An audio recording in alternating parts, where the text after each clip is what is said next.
I still love this intro. I fucking love this intro. Sorry for the curse words. But I want to welcome everybody back to Wednesday, the AV Educates Tech Talk.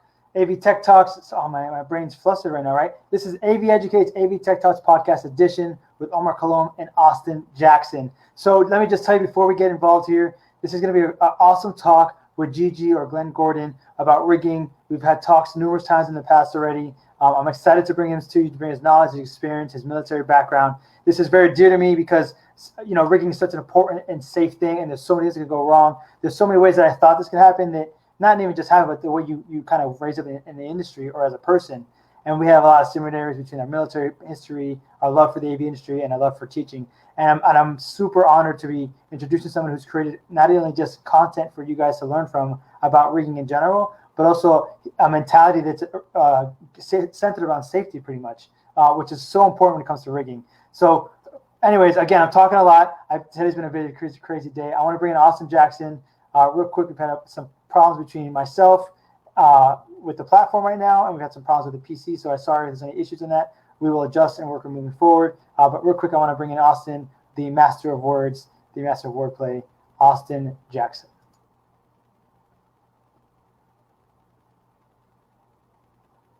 So we're still having audio problems, it seems like. It's okay. So Austin and me are trying to figure something out. Seems like we have some issues right here. But let's move forward. I'm going to bring in Gigi Glenn Gordon. Hello, everyone. First of all, I'm very pleased to be here because I'm so grateful that y'all are giving me this opportunity to express myself to ones out there who wants to become entertainment riggers.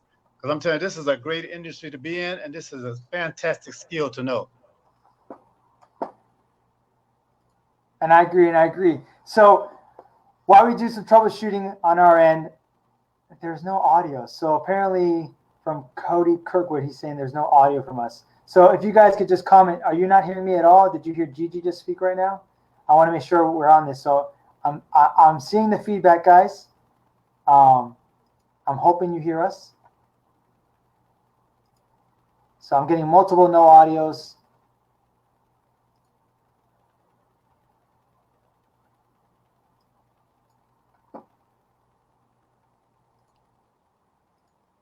So what, again, are you guys hearing us now? Got it. All right, so I hear you fine. Thank you, Frankie. You hear us fine. Kirkin, I figured it out. Awesome, guys. I can hear you guys. Thank you so much. So again, I apologize for any technical difficulties we're having on our side, guys. Audio is an issue, right? Always with the internet. But anyways, like I was saying, I want to welcome Gigi Glenn Gordon, the creator of Ground Rigging 101, here with us today. So, Glenn, can you just give me a little synopsis, or give the community a synopsis of what your DB is about, kind of where you came from? If you can just kind of spill it a little bit. Well, first of all, I'd like to say, as you can see, I'm wearing my veteran's shirt. I wear this shirt all the time because of the simple fact that a lot of us veterans that get out of the military don't know the opportunities out here for us. We have no idea that this type of industry even exists. So that was one of the inspiration to making me want to make this video, because we're losing 22 veterans a day through committing suicide and things of that nature, and majority of it because of the simple fact they can't find employment. Now, I know it's bad for everybody right now because of the pandemic, but trust me, I feel more than 100% in my heart that when this industry comes back, it's going to come back with a vengeance. And a lot of people who want to learn how to become entertainment ground riggers have been asking me in the past about it. I apologize. Unfortunately, at the time, supply and demand, we were just too extremely busy, and I just didn't have the time to do no hands-on with you, not even with the video for that matter. But I created this video because of the simple fact that I fell in love with being an entertainment rigger because my background, I'm an ex-military guy. I was a drill sergeant, and I love teaching. I'm actually I'm committed to teaching anyone everything I know about any subject matter. I can care less what it is. If it's something I think you can benefit from, I try my very best to learn all the nuts and bolts and the moving parts. I try to learn everything that makes that work, but I want to teach it I want to approach it with a safety precaution, because you got to be safe as you go forward. So when I got into this industry, I never even heard of entertainment rigging. Never even heard of it. I'm a crane operator by trade as well. So I do operating crane and 9 different other pieces of heavy equipment and stuff. And I know how to rig cranes and stuff like that. But as far as entertainment rigging, I never even heard of this. I didn't know what it was. So for a good thing that helped me out was a lot of the older guys took me under their wing, and even some of the younger guys, and taught me what this industry was all about. But then with me being the type of, I'm not a perfectionist, but I try to be. With me being the type of person that see that people was getting injured in this industry because of lack of professionalism, because of lack of attitude, is because people come to work sometimes, they don't want to work with this person. There's no I, as Tom Hanks would say, there's no I in team. And I'm a firm believer in team. So I took it upon myself to start this thing from scratch and go step by step and show you the importance of this industry, why you need to be safe when you're doing such thing as entertainment ground rigging. Now, and those are all great points. I just want to add, again, I want to bring this back up here. I'm liking that there's more veterans in the industry than I realized. Marty here is also a veteran as well. He says he loves what you're doing, Gigi. I'm a veteran. This industry, the way we work fits so well with the way the military models it. And Gigi, you and me had talked about it a little earlier. All the structures we have in place for the military and how we operate and how we do things works very well in the AV side. And I think not enough people see that or connect the two. See, for me, the thing was heartbroken to me when I got into this industry.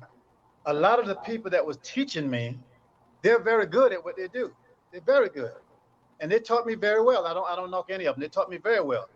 But, it's just like anything. I mean, it's just like your school teacher who teaches you. Your teacher can teach you a lot of things. But as you grow older and as you learn more, you do things a different way. And I just felt that we can make our industry a little bit safer for everyone. And the main thing I didn't like is that people, the attitude toward one another.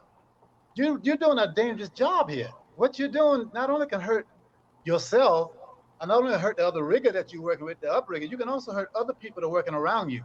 You have a lot of stagehands. You have a lot of people that's doing audio. And a lot of these are tour people. They're setting up setting up what it is that they do. They might be in the lighting. They might be in video. So they're down on the floor working too. Now let's imagine you're not giving a damn. You're not having a professional attitude, and you hurt one of those people that's on tour. That can ruin that tour, because the people who put that together going to the next job site or going to the next venue, they don't have the people to make that show go up at a time. You got sometimes 4 to 5 to 6 hours, sometimes 2 hours, sometimes an hour, depends on whatever type of show it is, to put that show in. So I didn't like the way, everyone to come into work and say, well, I know I'm good. I know I'm good. Or the other guy say, well, I know I'm good. Well, you know what? Excuse my expression, but the tour rigger don't give a damn about who's good. The tour rigger don't care whether you's good or whether he's good. The tour rigger know what they want to know. Are y'all are good? Are you guys are good? That's what they want to, because that tour rigger got a certain amount of time before they got to get that show in the air. So they don't give a damn about who knows what, as long as you all can get his show up in time. So the bottom line is that there's so many.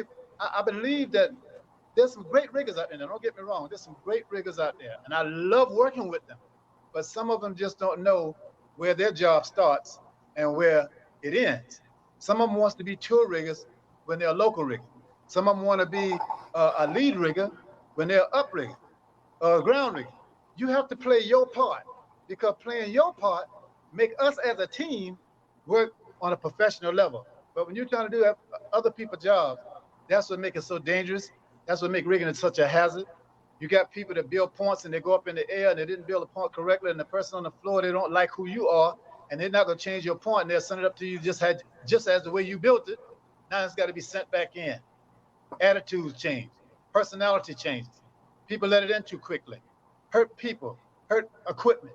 So I felt that this was very much needed in this industry, but I needed support to do this. Because why?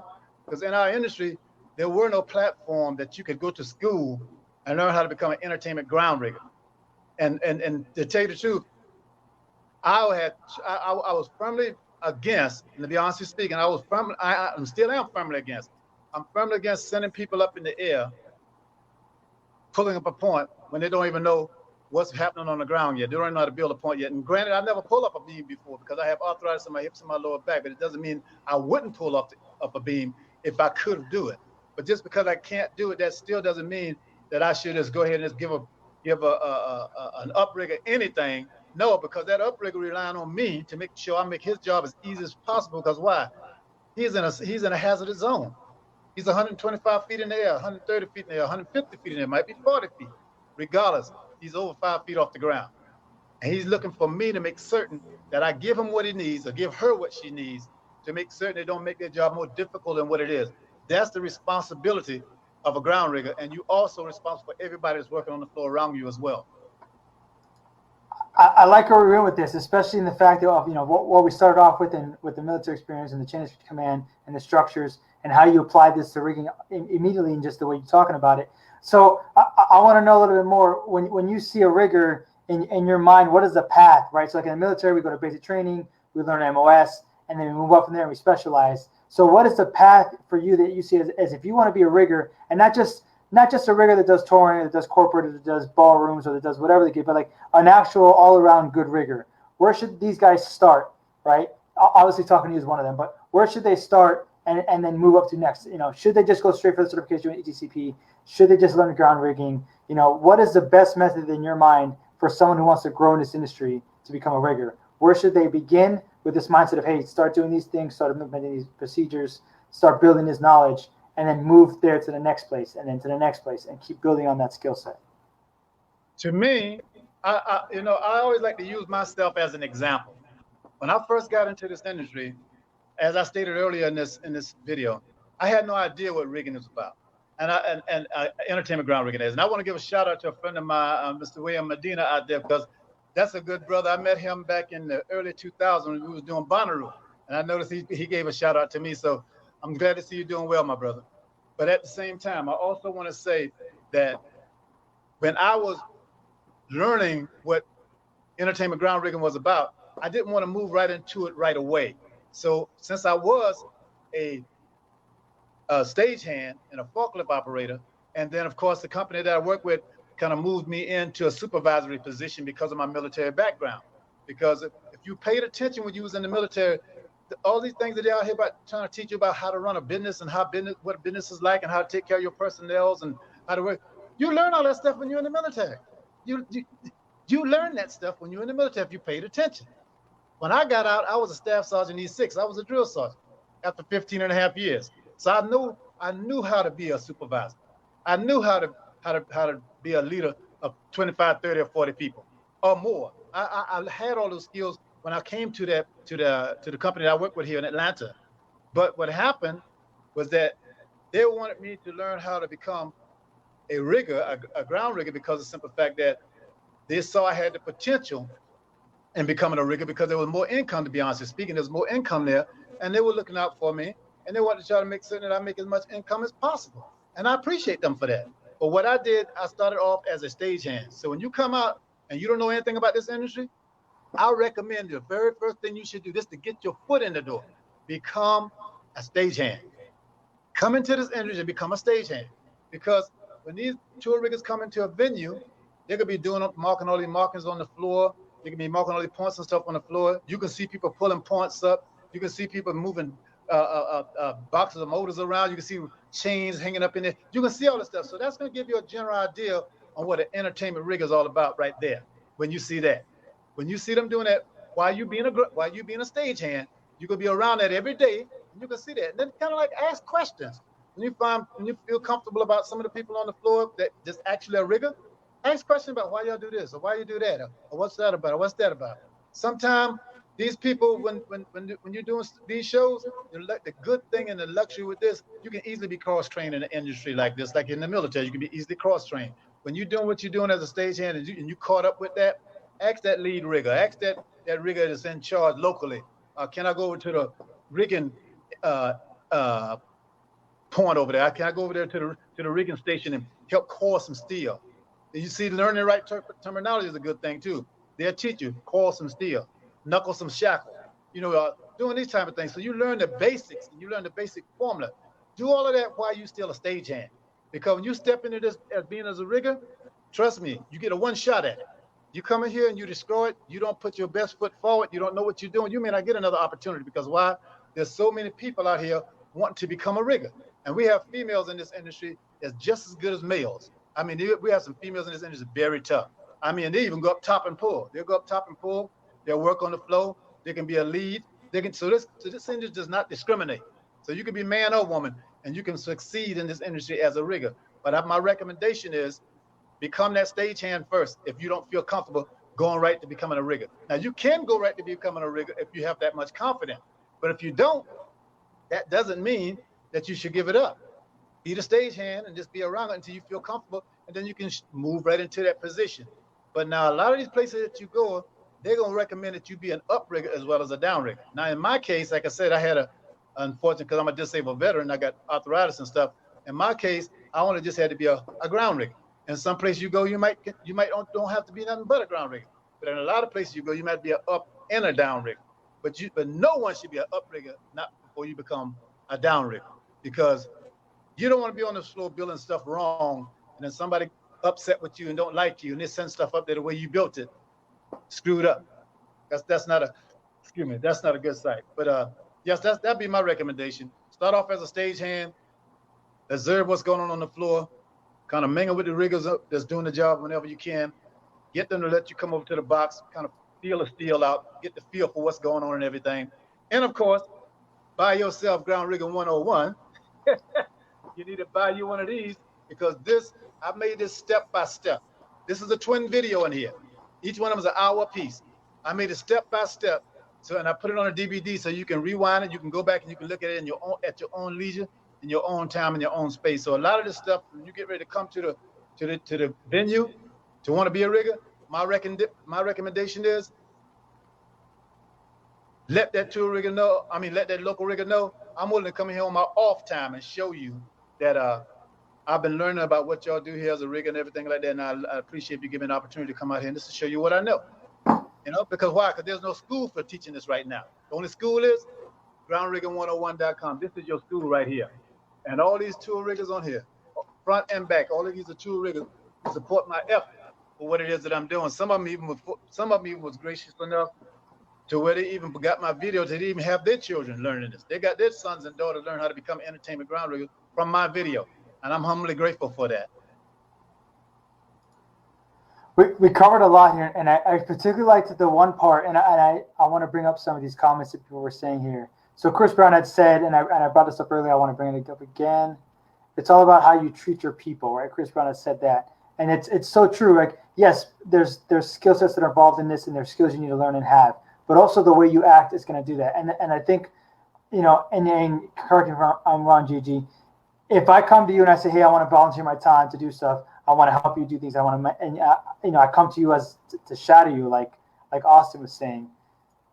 You're not going to want to do that if I'm just an asshole all the time, or if I think I know it all, or if I'm like, oh yeah, I got it, or yeah, I know, or yeah. But if I'm willing to learn from you and accept your direction, accept the orders you're giving to me, and learn from your processes, and not assume that I have everything, you're more likely to just say, yeah, I'll work with you. Come on, let me show you what I can do. When you're around and when they're around, it's a great opportunity. But if you're that guy that you went to school and got this, that, and you think you're owed something, or you come into the industry thinking that people need to respect you because you got a certificate, you're wrong. This industry is experience. It's the number one thing. I tell you no lie, Omar, for me, I've been blessed because I've been very fortunate to go in the military when I was 17 years old. I'm just a little country boy from South Carolina, a little small town in South Carolina called Hemingway, South Carolina. Population 447 people. And that's what it was even back during 1973. So I'm just a little old country boy. But the thing of it is, I've always had discipline in my life, ever since from childhood, because my father was in the military. So I went from there right into the military myself. So all I know is discipline. So when I step to the plate as a rigger, I come to the plate with that drill sergeant mentality. I can't help it, because why? It's a part of my DNA now. I always want to be the best that I can be, regardless of what it is that I'm doing. I always want to be the best that I can be. Even like I gave a shout out to my friend earlier, Wayne Medina, on here. They knew me when I used to be the safety guy in Bonnaroo back in the day. And they'll tell you, I'm always nice, I'm always friendly, I'm always uplifting, I'm always cool with the guys and stuff. But when it comes to work, I'm a no-nonsense guy. Because why? You have to pay attention to detail. What you're doing, you can kill somebody. And sometimes you don't get but one time to do what it is you're doing. If a point falls out the air, that can kill somebody. If you don't build that point right, and it goes up, and this person that pulled it 125 feet, they got to drop it back in another 125 feet. They got to pull it back up again. Once you correct it, another 125 feet. That's 375 feet they done pull on one point. And depends on whether that's a 2-ton versus a 1-ton, no telling what it is. So to me, what I'm saying, as far as I'm concerned, is that I don't have patience for anybody who don't take this serious. If you step to me and I'm on the floor rigging, I don't care how long I've been knowing you. I don't care how nice a guy, a young lady you might be. I can give a damn. I can care less. Who I care about is my co-workers, the people who I'm working with. I know if you don't feel that right, you can hurt somebody up there. If you pull on their rope or something like that, you know, I know you can hurt that person up there. I know you got to get that stuff straight while they're pulling it up so you don't break their rhythm, so nobody get hurt. If you're not willing to pay attention to me for what it is that I'm trying to teach you, and I don't give a damn how long anybody else been in here doing it, I'm telling you the way I do it. If you come to me and you want me to teach you how to do it, and there's guys on the floor that's got 30 years experience on me, but it's not about them. You came to me. You came and asked Gigi to teach you this.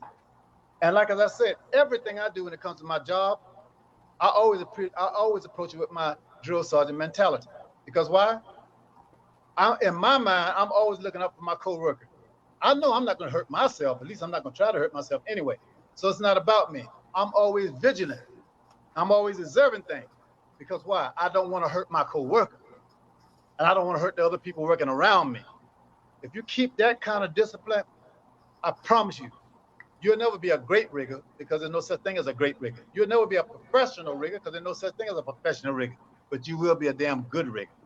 And I've heard that from some of the greatest tour riggers out there in the industry. They say the reason why they stay so sharp is because they never take things for granted. And they always say, I always got stuff to learn. And some of the best riggers I've seen out there, tour riggers, they've been military themselves. And I learn a lot from them when they come through here, when they come to Atlanta. I learn a lot from them. I take notes. That's why you see their pictures all over my video. That's why you see the pictures all over my cover, because I take notes from them. And they see I'm serious about what it is that I'm doing. And they see I put a lot of effort behind what it is that I'm doing. And these are tour riggers. And they got these videos from me and give it to their children to learn what it is that I'm doing. So they're not going to have their children learning something from what I put together if it's not legitimate, if it's not anything good. So to make a long story short, if you're not serious about being an entertainment ground rigger, and you're not going to listen to me and do it exactly the way, not maybe, exactly the way I show you how to do it. If you're not going to do that, then don't bother me. Don't bother me. Go somewhere else. Because I spend a lot of time and a lot of energy practicing, trying to do this job efficiently in a timely manner without hurting my co-worker or anybody else around me. I spent a lot of time in doing that. And if you think you know better than what I put together, then go do it on yourself. Go do it yourself. I like that. If you think you know better, go do it yourself. So I want to keep us on track to this. But so can you give out some pointers to the audience out there on ground rigging? What are some things that you see that people do, new guys that come in, that they do maybe unintentionally because they think it's the right way to do things, that maybe, as you're saying, is a safety issue or causing problems or may hurt somebody down the road? You mentioned some good stuff already. I was wondering if there's anything specifically for someone who's maybe watching this right now and wants to start in this path that you're providing them, saying, okay, I'm going to do ground rigging first. I'm going to learn from some guys in the industry that are local to my market and try to ask if I can shadow them.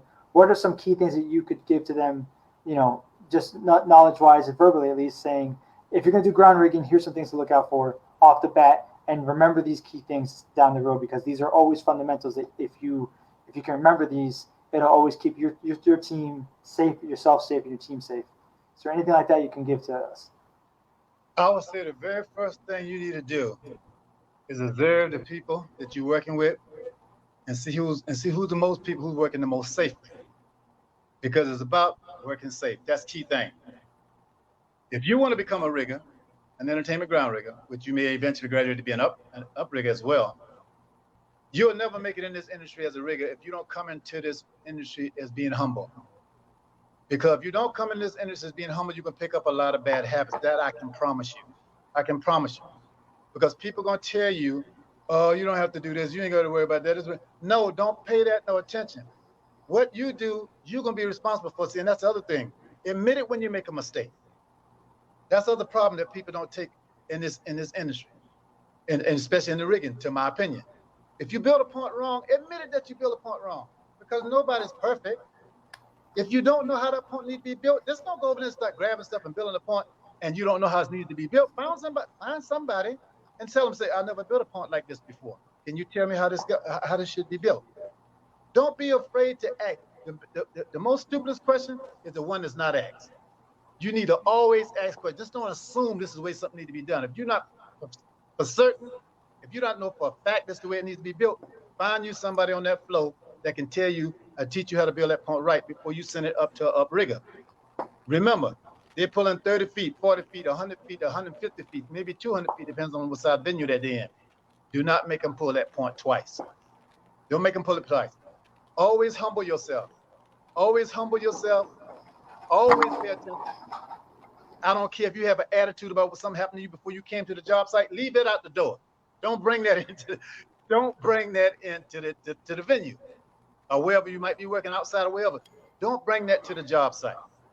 You got to be professional when you're doing this kind of work. You got to learn how to keep your personal business away from because you got people's lives at stake.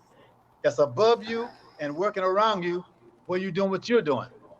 If you're working with somebody and that individual, you feel like you can't get along with them or they can't get along with you, be professional about it. Find out who's the lead rigger on the floor with you and go to him and say, look, man, I'm having a problem with this young lady. I'm having a problem with this guy. I'm saying like I can't do nothing right for them. Every time I do this, and they don't want to cooperate, man. Do you mind if please switch me out? Can I go work over here with somebody else, or can you bring them up? Be professional about it. Don't be arguing and all that. That's unprofessional. All of that, and trust me, I know what I'm talking about because I'm guilty of doing that sometimes, and I pray sometimes to make me more professional at that because I know better, and I'm trying to get better at that daily. Every day I try to get better. I try not to argue with anybody. If I'm working with somebody and it seems like we're having a rough day, we're not on the same sheet of music, I go to the lead rigger on the floor and say, do you mind if I go work somewhere else? Can I go do this? Stay professional. Because like I said, there's no I in team. You're a team. So don't be the one that destroys things. Float around, go work with somebody else, but keep moving forward in a professional manner. I like something you said at the very beginning of this talk, which was just admit it, and it's a very big contrast, and I want to express it to the community that the mentality of fake it till you make it, in our industry. No. This is an industry that we learn those things and we're here. We see those speeches, those sermons, all that stuff. These guys, including yourself, myself, they've been doing this for more than 10, 12 years, 20, 50 years. We notice that if you're faking it till you make it, trust me, yes. The guys in the industry, they're noticing it. So just admit it, because you're more likely to get a call back from that person if you're honest. You're more likely to get more work from that person, and you're going to get more respect out of it because you're like, listen, this guy wants to learn the right way to do it. I'm going to show you. Another thing you said is professionalism, which I totally agree. Be professional from the start. I don't want to interrupt it, but just imagine, that's the one to make this little point. Just imagine if you got one rigger, say your lead rigger locally tell you, say, I want you to go over here and build these 6, 7 points. I want you to go over and build these 8 or 10 points because why? Because we got this production need to come in here right quick, and I need to get these point up before we get these riggers down. Okay, you go do that. You don't tell him that you don't know everything is written on the floor. You don't tell him you don't know how to really build these points. And you don't waste 30 minutes, 45 minutes on those 10 points. You built them, but you built them wrong. Now you got production about to come in, and everything is based on time. You can be done lost an hour and a half worth of work in production just that quick. So that's why, like as you just stated, you don't have the luxury of faking it till you make it in the industry that we're in. You either know it or you don't know it. And I promise you, you'll learn this thing just like that if you only just admit when you make a mistake. If you stay humble and admit when you make a mistake, if the people working with you as riggers, are they trying to be professional? They'd be more than happy to help you. I know I would. So I want to bring up these 2 questions real quick for you, Gigi. So Chris Brown had mentioned this, and again, there's no right or wrong answer. This is more just, hey, maybe there's a reason that this is happening, right? So Gigi says, what I used to see in some hotels that didn't make sense was ground riggers at one hotel would check safety, GAC, and cables for safety, but some did not. Do you have maybe a reasoning maybe that was, or do you think it's just a process? The hotels are just, it's a money thing for the hotel. I'm sorry, I didn't quite understand. So Chris Brown asks, what I used to see in some hotels that didn't make sense was ground riggers at one hotel would check safeties, GAC, and cables for safety, but some hotels did not. Do you have any input that maybe gives a reasoning for that? Well, in my personal opinion, I don't know why they didn't check it, but to me personally, I wouldn't care what no one else didn't do. You can be responsible for your work. You can be responsible for what it is that you do. My recommendation: always check your work. I mean, you wouldn't write something, you wouldn't type something right now. Don't spell check it. You type something, you send it out there before spell checking. You don't want to be accused of not being inadequate. Don't know what you're talking about. So when you do your work, make sure you double check your work, because man, if it's something man-made, it will fail and you will have an accident. And the only thing they need to do is come in there and find out or realize that you didn't check any work that you did, even though regardless of how well it was put together. But this one thing failed, and everybody understood, and everybody realized that you did not check your work for safety and all that kind of stuff. That one thing failed can cost you your job or somebody their life. So always check your work. In my case, I say double check your work. Check your work as you go, and when you're done with it, check it again. So I want to bring up one more. I actually got two more, but one more about this topic real quick. It's agree or disagree with Jay Thor. Says step one, learn to tie bowline. Agree to that? He is so very right. I remember when I first got into this industry, and a young man, a gentleman was trying to show me how to tie. He said, "Man, there's no such thing about when you don't know how to tie a bowline. You tie a knot and tie a lot. No, not in this industry. You definitely need to know how to tie a bowline. You don't want to send something up there and they can't get the knot loose. Oh no! And if somebody have to cut their rope to get the knot out of it, oh no! If you don't know how to tie a bowline, that's the main knot in this industry as the entertainment rigger, because you're sending points up. You're sending up all the steel to the upriggers. So when they get that stuff up there, first of all, it got a hole to get up there to them. And then once they get it up there to them, they don't have the luxury, have to be struggling with that stuff all day to get the bowline out. To get the bowline out. So to my opinion, if you don't know how to tie a bowline, you have no business in a rigging area. You don't have no business over there. That's 101. Knowing how to tie that bowline is your introductory over here. Until you can tie a bowline, you shouldn't be touching no piece of steel. You shouldn't even be touching a shackle. You shouldn't even be looking at a point on the floor. Not until you learn how to tie a bowline. So my next question from the audience comes in, which is perfectly segueing into the whole safety side of things. So Oscar Colomb here asks, what is your opinion with riggers that don't care if the motors need to be if the motor's not been inspected yearly, no stamps, no certifications, will you still use it? Well, someone has to take responsibility when they're using stuff like that. So if a motor come in and it hadn't been tested, it hadn't been tested the way it should be tested, 9 times out of 10, when they come to your venue is not the first venue that they got into, especially if they're on tour. So if they come to your venue, that means they've been using that motor before someplace. So like as you said, you're a veteran, I'm a veteran. In the military, we do what the sergeant say, or we do what the squad leader say, or whomever. We follow the chain of command. 100%. So the bottom line is, if a tour rigger come into your venue and he got motors that need to be inspected and all that kind of stuff, need to be inspected and haven't been inspected and all that kind of stuff, just look at it this way. That's way too far ahead of your pay grade. I'm just a rigger. I got a lead rigger here. I got a company that I'm working for, and these guys are actually on tour. So some of those guys, they need to know whether this motor should be used or not. But you need to always bring it to people's attention. If you see something you think is wrong with that motor, at least be smart enough to tell them you don't think this motor is right, or whatever the case may be. I let the tour rigger look at it and stuff like that. Because chances are, when these tour riggers come into your venue, sometimes they do have motors that shouldn't be used. Sometimes they do have motors that haven't been tested yet. And they just take it off the truck and bring it inside the venue, because stagehands don't know. They're just bringing the motors inside the venue. And they bring the motors inside the venue. You as an entertainment ground rigger, you got to do more. You got to be more aware than just building a point and tying a rope on and stuff like that. You got to be cognitive. You got to be smart enough to look around and make sure that the right motor be placed in the right place. You got to make certain that you got does this motor look like it should be used or shouldn't be used? I don't care if they are using the motor. For your own peace of mind, if you think it shouldn't be used, bring it to that tour rigger's attention. Bring it to his attention. And if you can't get to the tool rigger, bring it to that lead rigger's attention on the floor before you use that motor. So if something goes wrong, and they say, "Well, man, why you use that motor?" You can say, "Look, I told my lead rigger, I let my lead rigger know before I use this motor, and he told me yes, or she told me yes." Or I asked the tool rigger. You got to make certain that somebody can be accountable for it before you use it. I like that. And leading into that, Randy asked a great question here, and I think this is a little bit about timing, right? So giving expectations to newer guys joining into the industry or newer guys that want to go this route, that when you're asking these questions, there's a timing thing. So the question I'll say to you is, if you are new to this portfolio, would asking questions on site hinder the team's progression, or would you explain after the setup? So, and my assumption he's asking, right, is if asking the team, if you're in the middle of something, hey, I'm asking Gigi, can you show me this real quick? Would you stop and help do it then, or would you maybe say, hey, just let me do this real fast and I'll come back to this after? Like, how would you handle that situation when a new guy comes to you and admits that, hey, I'm not sure what I'm doing, can you help me with this? Would you help him and let him shadow you right then and there? Or I guess every scenario is different, right? But let's say majority of the scenarios, would you think you could stop and help, or you'd have to be like, let's get back to this later, I'll do it right now? Well, first of all, if you're going to be professional about things, you don't never want to discourage someone that has the potential to be a good rigger.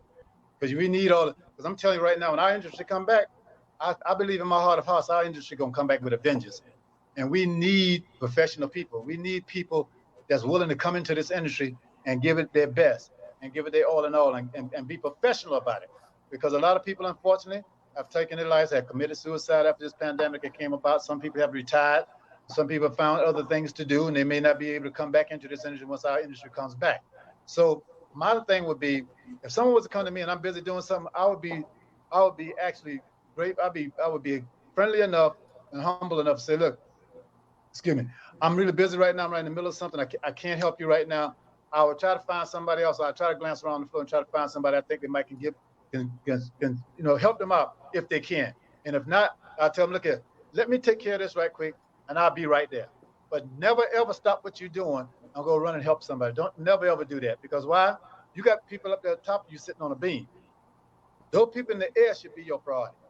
If anything on the floor that you need to take care of, you can take care of that later. You can get, if they're not, especially if they're not pulling that point right now that they're asking questions about, don't worry about that. You got the task at hand that you need to concentrate on. You don't want to leave people sitting up there on that beam too long. Even though I never sat on a beam, but nonetheless, I know what they go through. You don't want to leave them sitting on that beam. You don't know whether they got cramps. You don't know what kind of job they've done before they come into that venue. You don't know how many hours they done worked that day. You don't know any of that kind of stuff. So you always want to take care of your upriggers, because one reason, because everybody can't be an uprigger, and everybody ain't gonna go up there. So you always want to take care. You always make sure that uprigger is your priority. You take care of that uprigger first. But if somebody asks you a question, and if they really want you to be the one to answer that question for them, just tell them, look, I'm in the middle of something right now. I'll be more than happy to come over and help you later. But right now, let me get this off the ground first. Let me make certain that everything's in place first. Do that. Watch that point till it gets to its destination. Don't send something up and go walk someplace else, because it might get caught up in the box or something. Stay there. Watch that point till it gets to its destination. Then go over there and help them out if you can. I answer whatever question they may have. I like that. And so we got Austin back now. Did we solve our issues? Yes, sir. We are loud and clear. All right. I've been here all the time. I'm listening and paying attention, man. I'm right here with you, Gigi. Well, good to hear your voice, brother. That's the first time I heard your voice. So Chris Brown answered us back here. So I hope I did it some justice, but we have always double checked and made sure we were safe on our main policy. I just thought it was strange that some house riggers that were flying truss would come behind us to make sure we had our gear in check, but others just did not. I always thought it may be my policy for in-house to make sure, but I guess it's not. So again, in my mind, and Gigi, again, correct me if I'm wrong, at that point, if anything does go wrong, it's on them for not doing their due diligence, right? So you guys are covering yourselves by saying we checked all this, everything's good to go, all of our stuff is in order. Yeah, if I was to come to your venue right now, say if I'm a lead rigger, if I was to come to your venue right now and I'm putting in a show, small show, I don't care what it is. If I was to come to your venue and I know you as a house rigger, I know you as a house people need to come behind me and check and make sure everything is done right, because that's your venue. I'm not gonna wait till you come and check what I'm doing. I'm gonna check my own stuff give myself a peace of mind. I'd rather you come to me and check it or not, that's on you.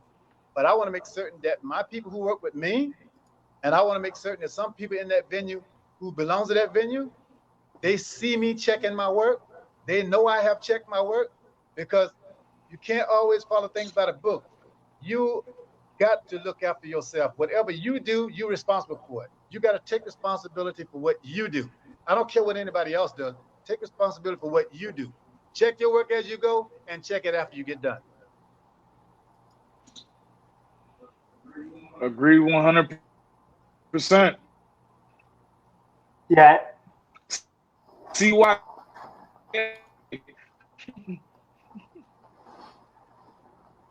I think we're losing you a little bit there, Austin. But in continuation, so we went over ground rigging. We went over some safety stuff. I thought the questions were here very well. I just wanted to let the audience know on Facebook land, we got about 15 minutes left. So if I haven't answered anything or Gigi hasn't answered anything, please ask your questions below. We will get to them. I promise you, I've been bringing up every single one that's come down the pipeline so far. Ask your questions.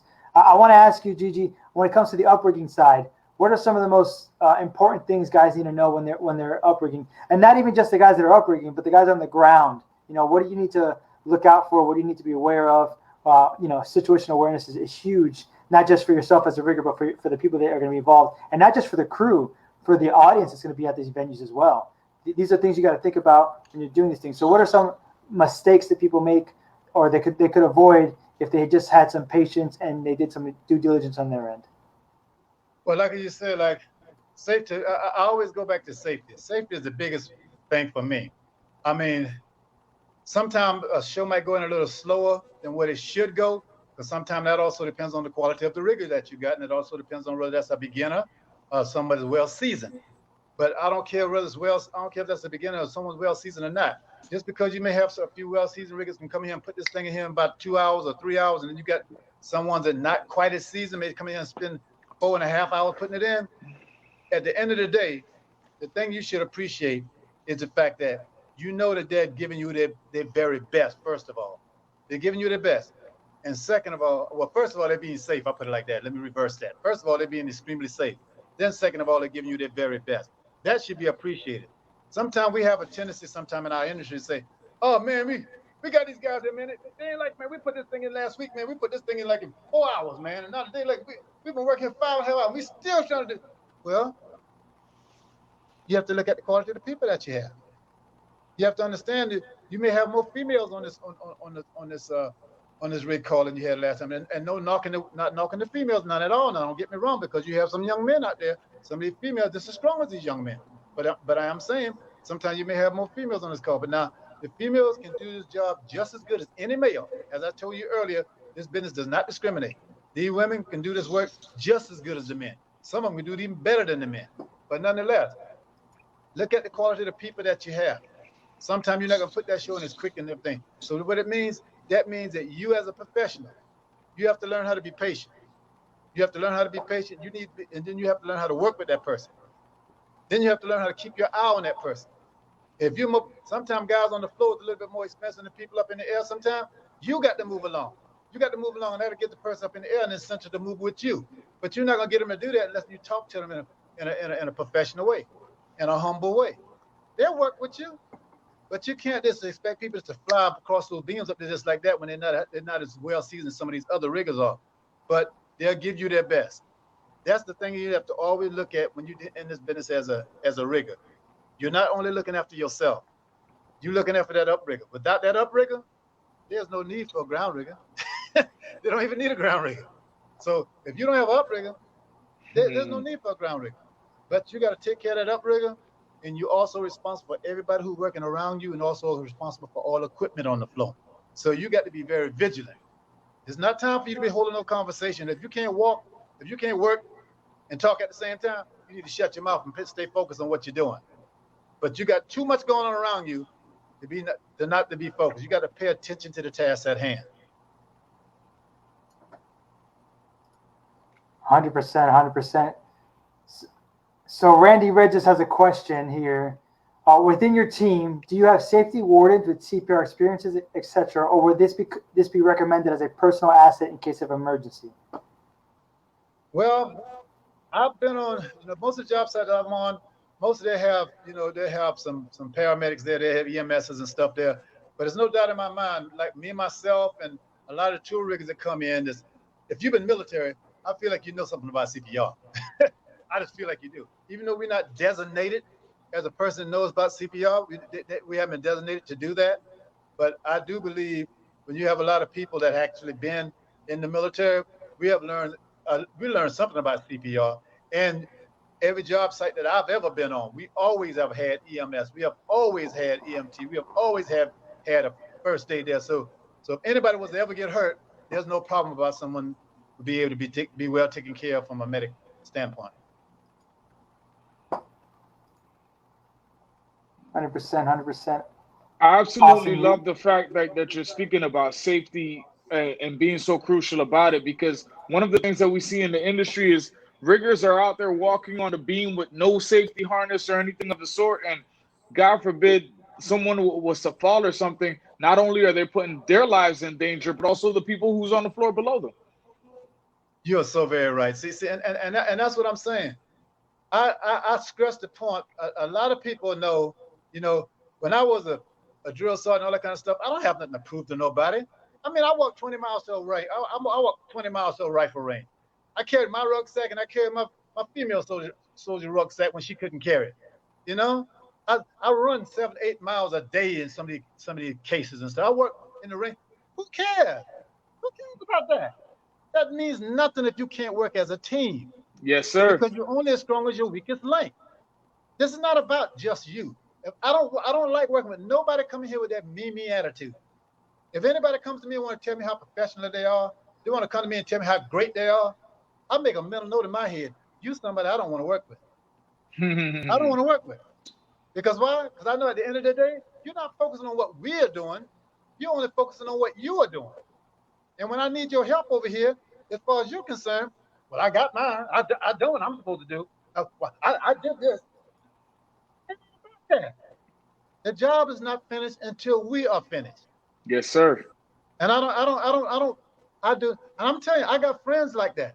But when we walk through that door and we get on that floor, they say Gigi becomes a Dr. Jekyll, Mr. Hyde. He's not the same person I just met out in the hallway. And you're right. Because out in the hallway, we're just talking and shaking hands. That's how we're doing. But when we come in here on this floor, we got steel gonna be hanging over people's heads. We got motors and motor chain gonna be slapping all over the place. We got a very expensive video walls gonna be coming in here. We got moving lights gonna be coming in here. We got audio gonna be coming in here. We got people inexperienced who have never been on a floor like this before. We got small people out on that floor that don't even weigh 90 pounds. Gonna be walking through here and change something. Your job is more than just to be sending up that point. You as a ground rigger, you have no idea how much responsibility that you got. So don't just think I'm just gonna build some points and tie on a rope and send it up there. You are the engine that make everything work smoothly on that floor. Plus, you gotta take care of your uprigger. Because if you hurt that uprigger, there's no need for you on the ground. They don't need you. I just want to point out something, and this is what I love doing this right here. This one comment that came in from Brian Ortega. Austin Jackson, I can respect and relate.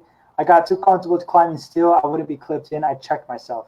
Literally, this conversation just changed something for one person, which could have been a difference. I mean, to me, that sounds crazy that you would get so Yes, comfortable being that high up in the air constantly that you would not clip in. But again, I can also see it because I'm from the military, that I would get comfortable and, I would do things in the military in a war zone that maybe other people wouldn't do. But, I get both sides of it. So just for Facebook community, we got 10 more minutes left. Bring in your questions. I'm going to make it all about your questions right now. So Gigi, here's one that came in. Let's not forget shoes. I agree. No flip-flops at work or go home. Do you have any stories that you can tell us about that you think might relate specifically to this exact topic about shoes when it comes to rigging and AV in general? Yes. I know a lot of people come, now when you're doing uprigging, sometimes they're a little flexible with the guys on uprigging stuff because they don't know where they got to place their foot and stuff up there because of the type of structure that they're working in. They're that high in the air and they're climbing beams and they're climbing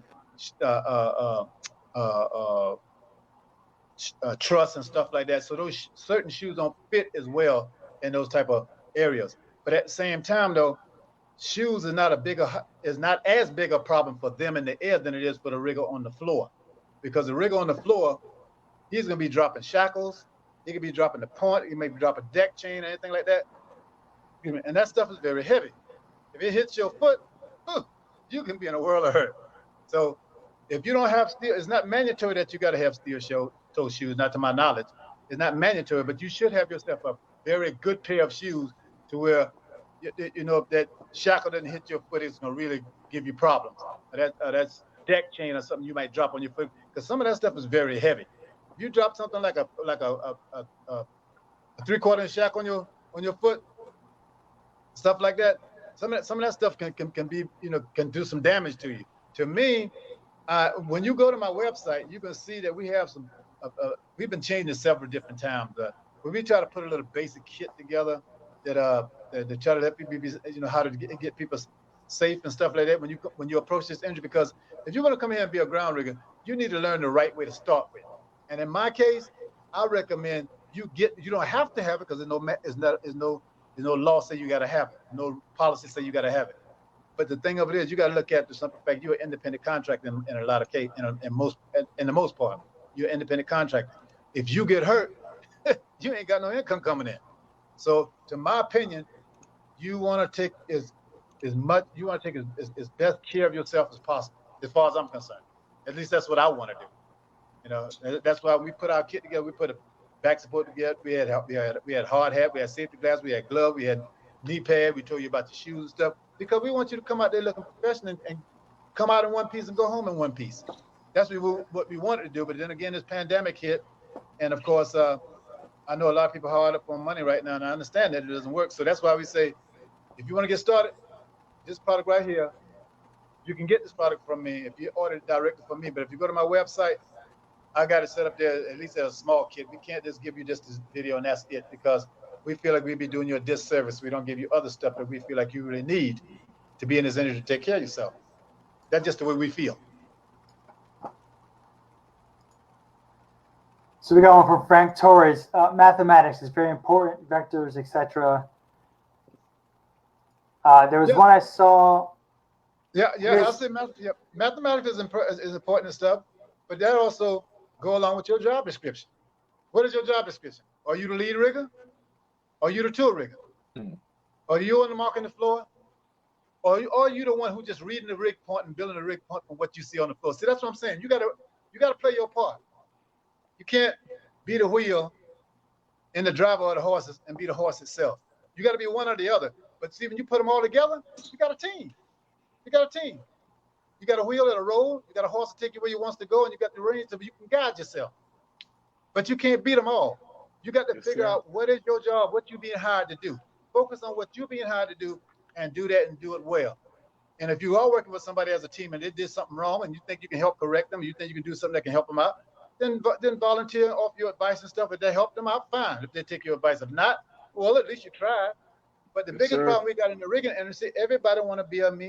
Everybody want to be an individual. Everybody want to take on everybody else's job task. That's not your job. Yes, sir. Do what you're supposed to do, and everybody else do what they need to do. And as a team, you'll be known when the tour riggers say, "Man, you know, we come to Atlanta, man. Woo. Those guys throw down. Ooh, they come to Atlanta." They get your stuff up in the air. They got it going on. Because why? We work as a team. Everybody do what they supposed to do. Everybody's not trying to do everybody else's job. That's what makes it work. I agree 100%. We all have to work together towards a common cause. Once the entire team is working towards that one cause and everybody plays their position and working their role, we can get the job done quickly and efficiently.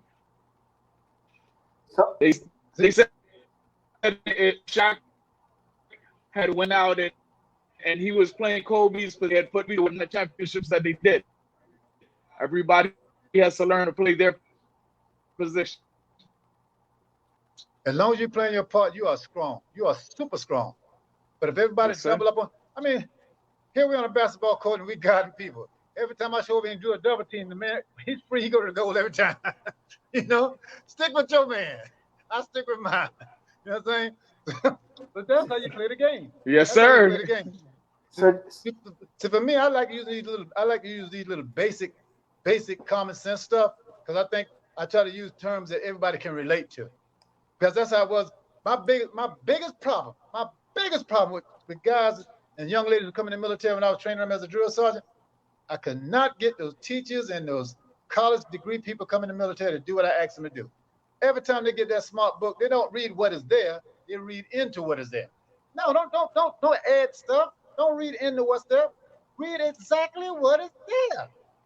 That's all I'm asking you to do. Do exactly what it says. Well, I think it needed to be like this, but nobody didn't ask your opinion.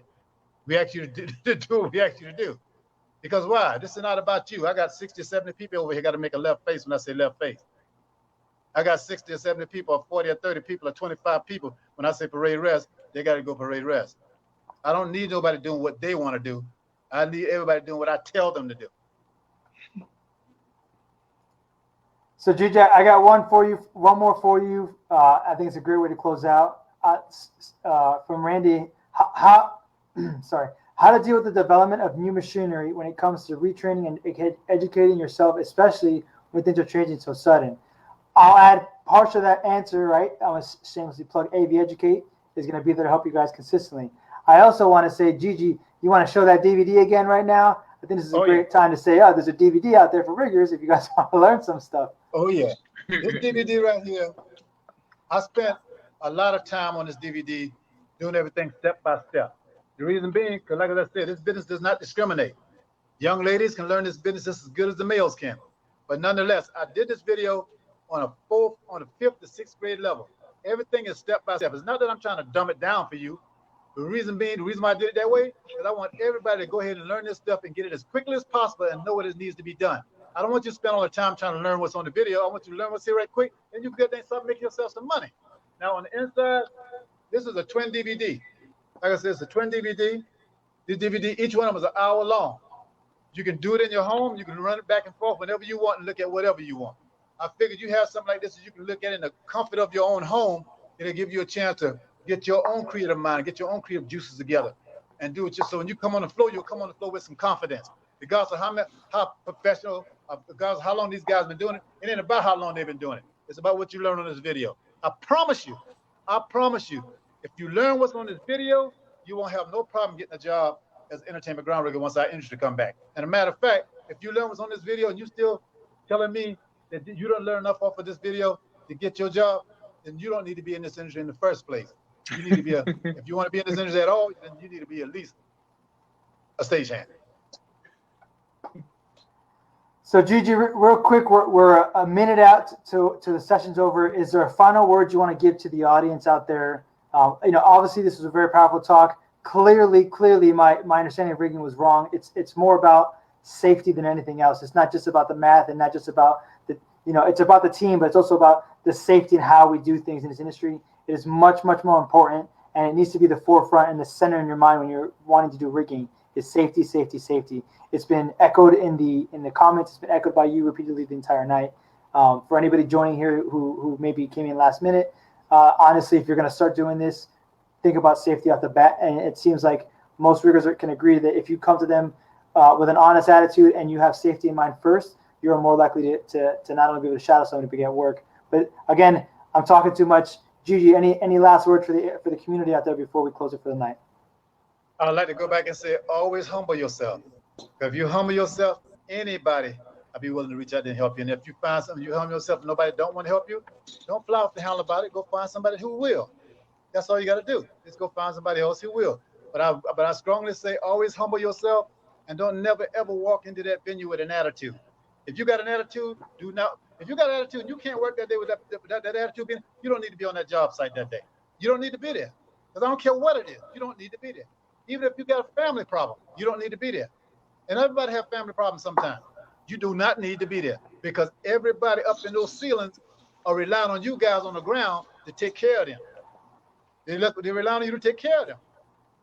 Rightfully so. So I'm saying always humble yourself.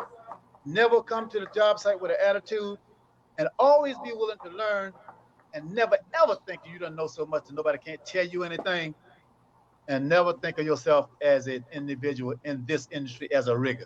You always a team, not sometimes. Yes, sir. You always a team. If you don't, then you're off the team.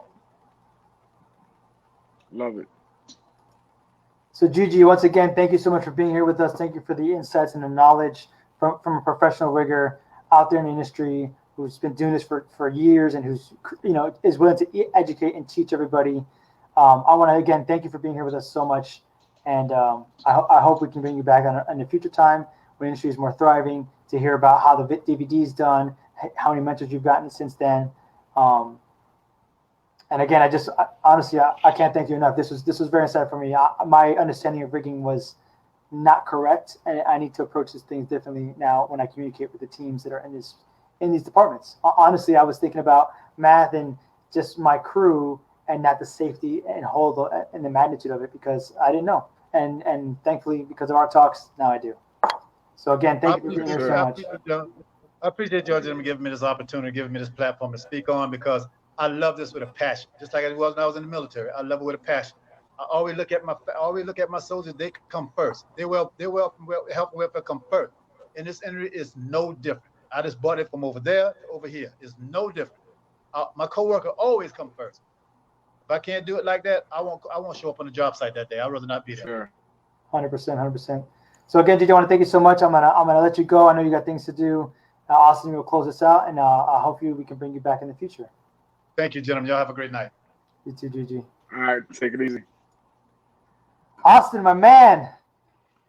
I don't even know. Are you hearing me? And my feed has been chopping up all night. It's been a rough one, but hey, it's been an exceptional night. Picked up a lot of great gems, a lot of good nuggets, and hopefully a lot of tips that people start to implement when we get back into the field. And things are starting to pick back up slowly but surely. And safety has to make sure that that's one of the most important things that we maintain when we do get back out. Definitely. And real quick, guys, before we log off for the night, I want to thank one of our sponsors with a quick little video here. Virtual Events has helped us sponsor these talks, getting us on these platforms and paying for these platforms and everything for us. So real quick, 15-second video, come back to Austin and me, and then we'll sign out for the night.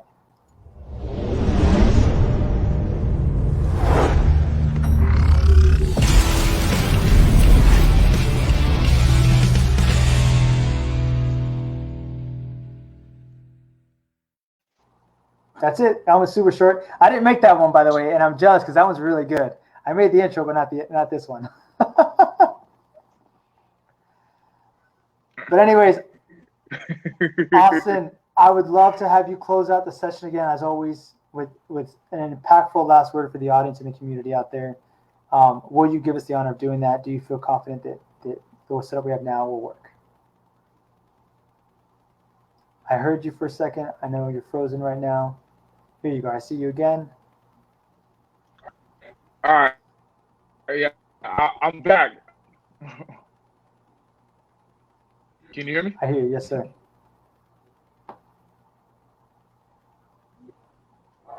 You picking me up? All right. So before we leave, I just want to say it was an absolute pleasure to be out here every Wednesday, 7 p.m. We're working on getting everything finalized so that we can improve the show and get better. We're going to work on these little things, and we're going to make sure that at 8 p.m. next week, we have another great show coming for you. Every week, we're trying to come with more knowledge, more fire content, and continue delivering the goodies to you guys. It's been an absolute pleasure. I hope you guys picked up something that was really informative, inspirational, and useful to you. And if you did pick up a gem, share it with someone else, because everyone in our industry needs to hear this information and share this education amongst each other. Like I said, once again, it's been an absolute pleasure to share this evening with you, and I will see you guys next week. Take care.